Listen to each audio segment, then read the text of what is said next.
So first of all, how much of the story of Pride did you know before reading the script? I knew very little about the story before reading the script. I was aware that there was a strike in the 1980s in the UK, but I had never heard of LGSM. Didn't really know the ins and outs of the strike. Wasn't all that familiar with Thatcher's government and the impact that it had on this country.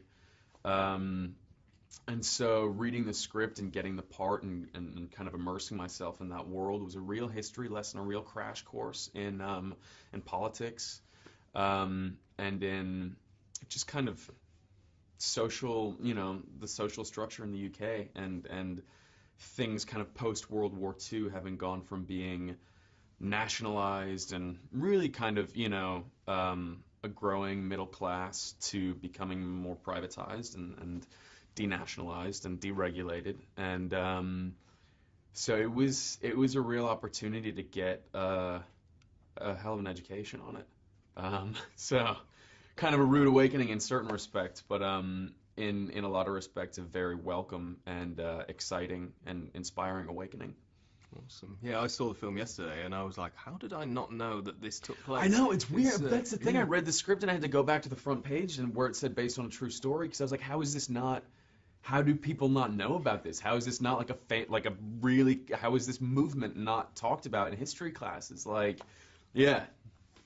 So what was it about your character Mark that you kind of attracted you to him? Because he's a very kind of idealistic, helping the world kind of person. Yeah, I think one of the things that attracted me to him is that he is idealistic, but not in any sort of not in a passive kind of guys, let's all just hang out and get along way. He's idealistic in a very militant, front-footed, active, in certain respects, aggressive way. And that's not something that you see very often, but I think it's something that a lot of good leaders are made of.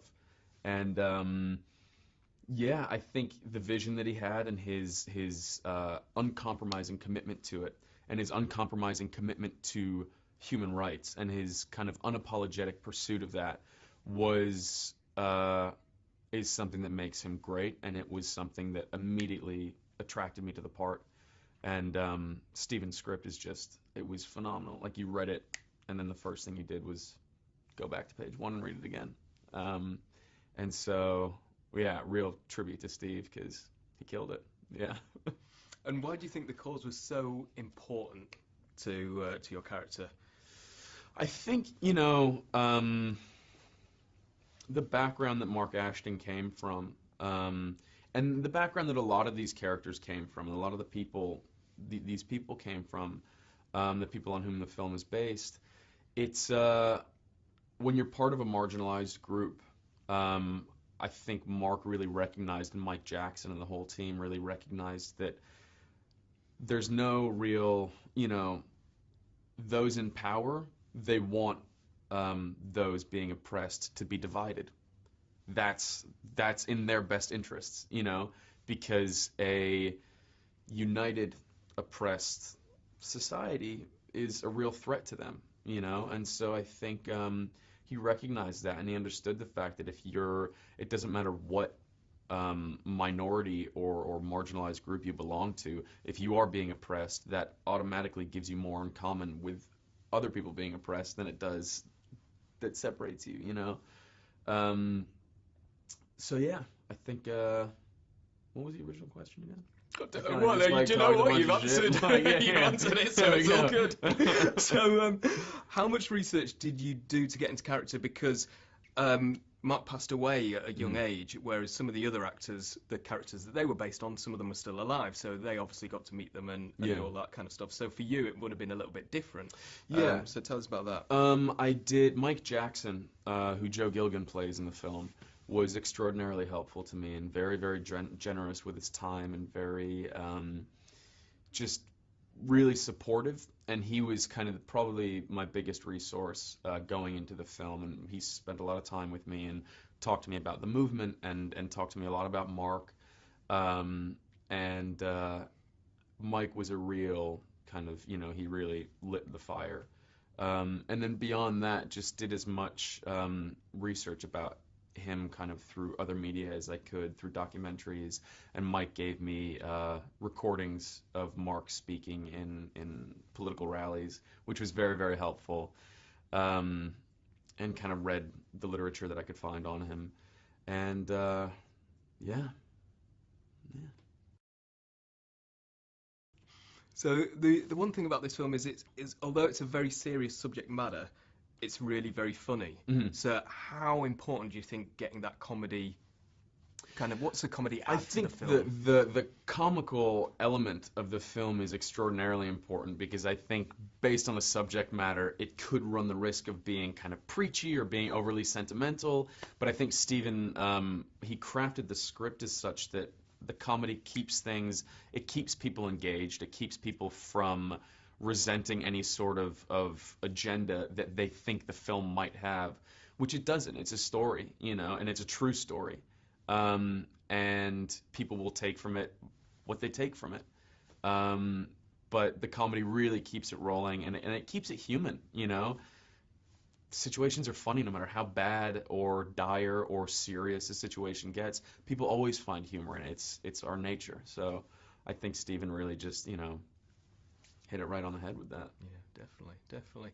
So this kind of must have been a bit of an actor's dream working on this film, just because of the ensemble cast that you've got going on. You've got experienced actors, relatively new actors all together. How was that on set? And was it kind of, for you, was it a learning experience? Oh, God, yeah. I mean, it really is an actor's dream. It was not just based on the story, but like you said, based on the ensemble that was amassed and the crew that we worked with. It was just Matthew, coming from a theatrical background, really kind of facilitated that sense of, that feel of us being an acting troupe and us really all being in it together. And we had a great kind of the LGSM community. We all, bonded like that. And then the older actors, the more experienced actors, were so generous with us, and never for a second did we feel patronized or anything like that. They dealt with us as peers, and it was a huge inspiration. And we're just so cool, man.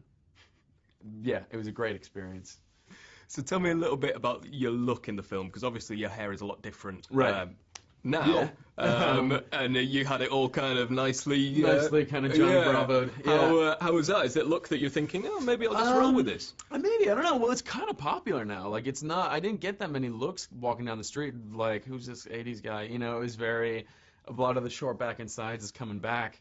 But no, I mean, when I was at drama school, I used to kind of hear actors talk about, like, I need to find the character's shoes, and I kind of sit there with my arms crossed, like, whatever this guy's talking about.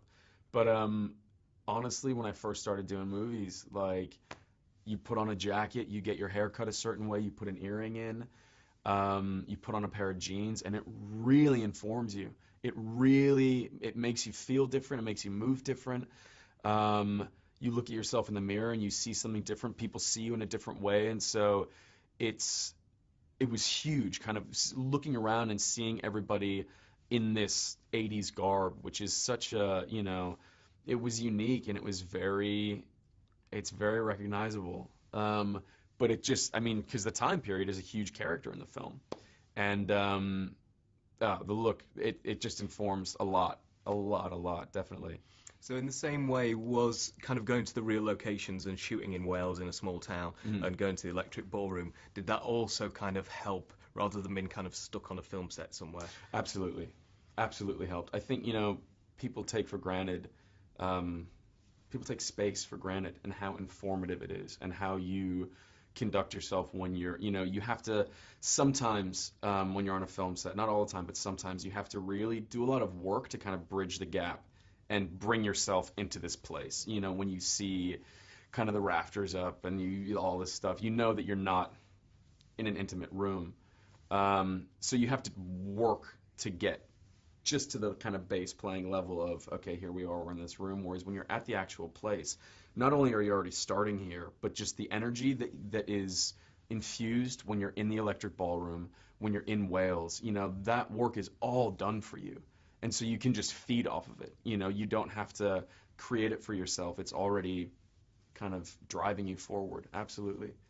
Perfect. And if you had to sell the film, kind of in like a concise sentence, why should people go and see it?